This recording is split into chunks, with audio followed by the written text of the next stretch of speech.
What it is and what it ain't. It's your boy Darrell Harris here with another installment of the most consistently inconsistent podcast in the world, stream of consciousness. How you doing? And as usual, I don't have no goddamn topics, so we just gonna be going off the dome and doing a little spin off and reviewing some of the new music that I've been listening to. You heard? And I'm planning on doing live listenings sometime in the future, but just for now, just when I got some off time, you know what I'm saying? I just like to listen to some new music. And I'm dragging this on. Hold on, real quick. Now, anyways, first up, you got your boy Soulja Boy here with Soulja World 3. Now, unfortunately for me, this is not the first Soulja Boy album that I listened to this year. And this is by far the best Soulja Boy album that came out this year. Because if you don't know, Soulja Boy dropped another album, Soulja World 2, I wanna say it is. The same week that Young Boy and Dirk came out, and Soulja Boy got mad that they dropped the same week as him, even though they've been promoting their shit for months in advance. But yeah, they just have to step on Big Draco. Like, no, dog, relax. This was months of planning, and you just decided to drop. And unfortunately for me, I did listen to that album, and that album was dog shit. Sorry, Big Draco, but you can't rap. I honestly want to know why Soulja Boy continues to make music.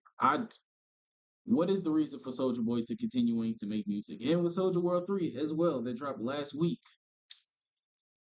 Like he has the passion for rapping, but you gotta go out in public and listen to the music landscape, or just just know what's hot and what's not out in these streets. And your rapping and music production sounds like you're still stuck in 2015, and that does not work in today's climate. But if you want to make music for a couple thousand people and be cool with that, all right. But this album is a solid 5.5 out of 10. Actually, you know what? The more that I'm talking about it, it's actually lower. It's a 4 out of 10. Just not good music, bro. Second up, we've got Carly Rae Jepsen. I think that's how you say it. The girl that did Call Me Maybe, or yeah, who did Call Me Maybe. So this album blew me away. I'm gonna be honest with you, bro. I need to update my white girl Serato, man. The white girls have been killing it out here, bro. You got Baby Rexa, you got Carly Rae Jepsen, you got Halsey, you got just a wide range of white girls that's just going ham out in these streets, man. And Carly Rae Jepsen is no exception. She smashed this album out of the park. Like, I honestly want to give like just fucking Wiz Khalifa high and just listen to this while playing some fucking Rocket League or some shit. Like, this is really good music. And off of first listen, I'm going to give this Carly Rae Jepsen album a solid 8 out of 10. Now, this could have easily been a 9, and I don't want it to sound like I'm just picking on Carly Rae Jepsen in particular. This is a issue that I've had with a number of people who use their voices as instruments. And it's just that there's not a lot of range in what they do. And I'm not picking on Carly Rae Jepsen. She actually has a little bit more range than the typical singer does, but they get into a pocket and then they'll go a little bit higher, then a little bit lower. And I would say this for the vast majority of singers. Exceptions to this rule would be Usher. If you need a quick example of what I'm talking about, listen to Let Me See and then Confessions Part 2, and you'll kind of get a grasp of what I'm trying to say. But basically, a lot of singers, if they just had another pocket, they could be all-time greats. And Carly Rae Jepsen, phenomenal singer. Next up, we have this is not a first impressions. This is actually a halfway apology. Actually, hold on real quick. Give me a second. All right, and we bike now. I gotta remember to stay hydrated throughout the day because sometimes I just randomly forget and just get dehydrated out of nowhere.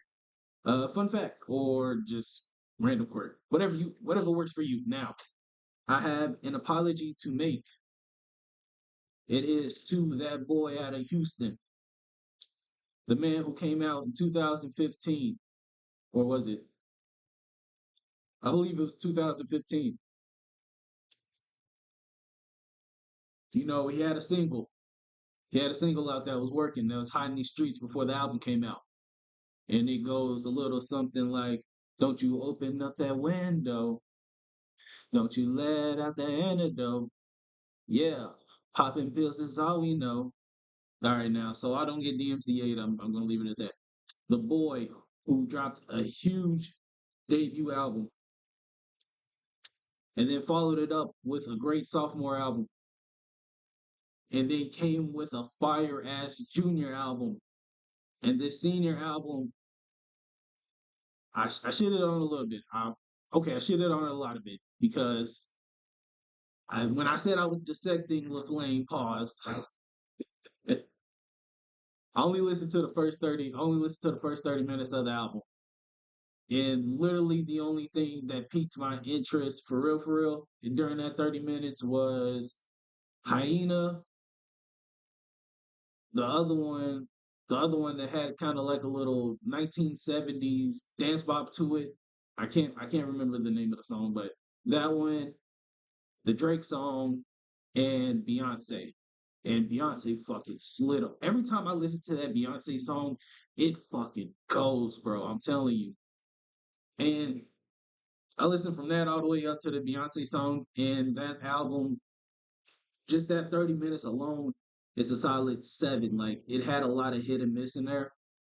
And I found out the issue was because the level of production's like way up here, and the vocal performance is like right here because Travis Scott is not a lyrical rapper by any means. Nobody is going to look at Travis Scott and say, "Hey, you know what? He had to go to Mike that year." Like nobody's saying that. And with his experimental phase that he was doing, it was something outside of his usual pocket that he follows up with on the second half of the album. But for the first half, like the production was still up here, and his normally like C tier lyricism kind of bit him in the ass because the vocals did not match up to the productions, and that's what led to the clash that I didn't really understand. Like, is it just me or did Travis Scott fall off a little? He did not fall off a little. He was just experimenting with a new sound, and I think I'm pretty sure he's coming back with another album sometime soon. But I think next album he'll have it figured out. But all right, I'm talking in circles. So basically, that first 30 minutes is 7 out of 10. But boy, from Del Resto all the way to the end, boy, fire, straight fire, bro. Travis Scott, like normally when you're in your pocket, it's kind of like you know what to expect. And Travis Scott was in his pocket, and I still didn't know what to expect, dog. Nigga slid on damn near every single song except for Circus Maximus, which I will get to later because this does affect the ranking. But anyways, fucking beautiful, dog. Like if if that little section from like if you take Hyena, Meltdown, and Del Resto, and you delete the rest of the first half of that album, and then you just add that second half of the album to it, this is a 9.5 out of 10, bar none. But I had to rank it all together, and the second half I'll say is a 8.5 out of 10, and it would be a 9 but Travis Scott wasted a weekend feature, and it was the song with him and Sway Lee. Like obviously, the weekend did his thing, but it was literally such a basic chorus that he could have got anybody to sing it, and for you to just pick the guy to sing like a C level chorus, it can, eh. But yeah, if we're putting it all together, Utopia is a solid 8.5 out of 10. Just fantastic album. Once you get past that little 30 minutes, you're golden, dog. You're golden. And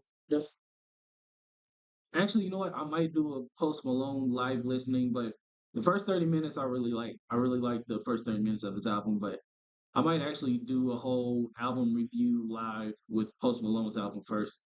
I was planning on doing it with DJ Drama and Yo Gotti's new project, but I probably won't. So, but the first 30 minutes of Post Malone's new album, I gave that an 8.5 out of 10. It was very solid, very solid, very solid all around.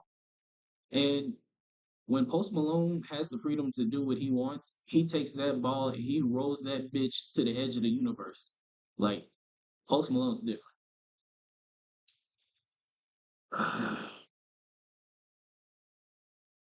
I'm gonna save that one for last. And Roy Woods, you and Capella Gray. I might do a deep dive on y'all projects, but Roy Woods, holy shit, man, that album is fire.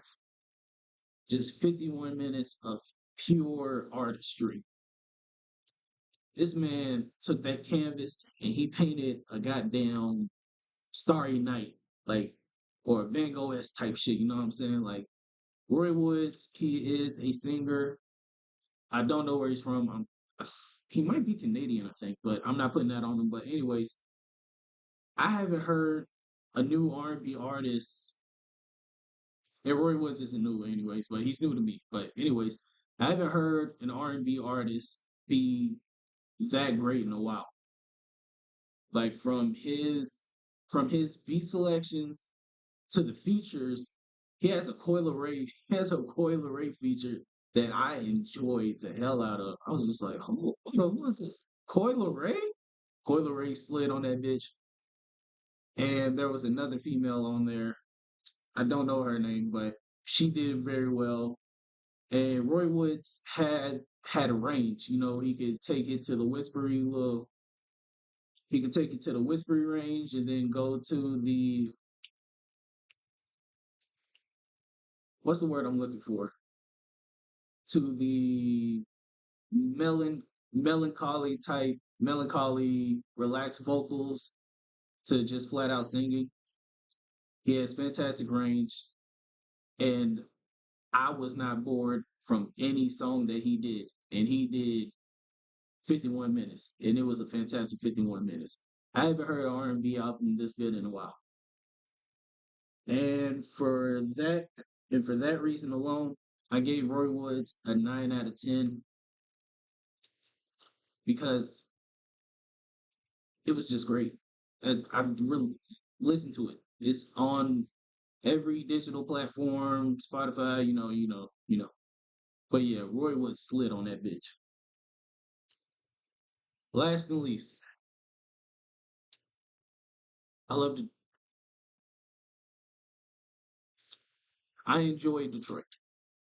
Please do not ban me for what I'm about to say, but it has to be said. YNJ. Ooh.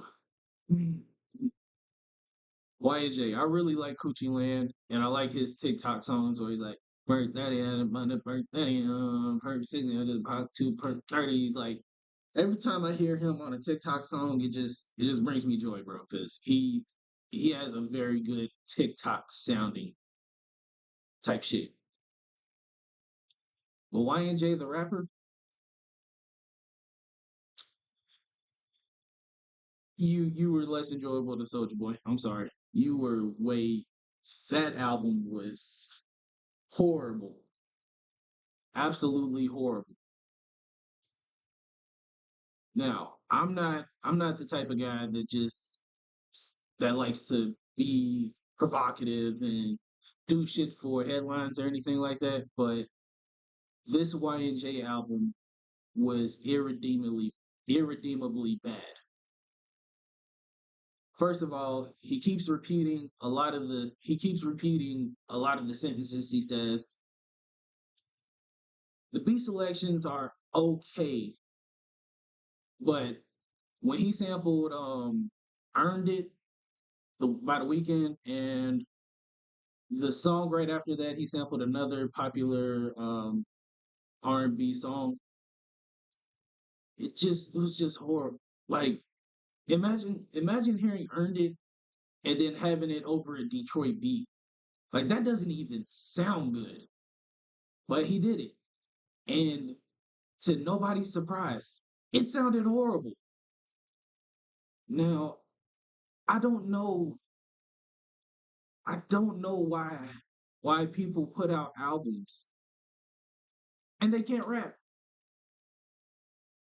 Like, it's cool to do the TikTok things. Like, you can make a career off of that. You could probably make millions of dollars doing that. You do not have to make an album, especially if you can't make an album.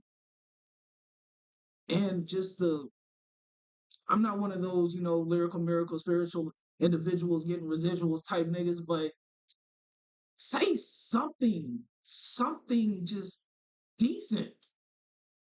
It was so bad. I don't remember the name of the album, and I'm been having.